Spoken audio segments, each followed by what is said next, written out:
পুরসুরা থেকে gold loan জালিয়াতির মূল অভিযুক্ত অভয় পালকে গ্রেপ্তার করল তারকেশ্বর থানার পুলিশ। দীর্ঘদিন পলাতক থাকার পর গোপন সূত্রে খবর পেয়ে বৃহস্পতিবার গভীর রাতে ৫৫ তলায় অভিযান চালিয়ে তাকে গ্রেপ্তার করে পুলিশ। উল্লেখ্য, নকল সোনা দিয়ে প্রায় কোটি টাকার লোন নেওয়ার ঘটনায় আগেই ৪ জনকে গ্রেপ্তার করা হয়েছিল। তাদের জিজ্ঞাসাবাদে অভয়ের নাম উঠে আসে। হুগলি পুলিশ সূত্রে জানা গেছে, জালিয়াতি চক্রের শিকড়ে পৌঁছাতে ধৃতকে পুলিশ হেফাজতে নেওয়া হবে।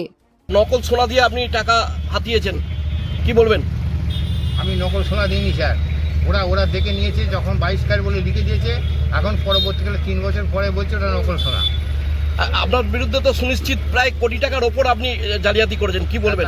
সব সোনাগুলি জালিয়াতি হয়ে গেল, তো চেক করে নিয়েছে স্যার।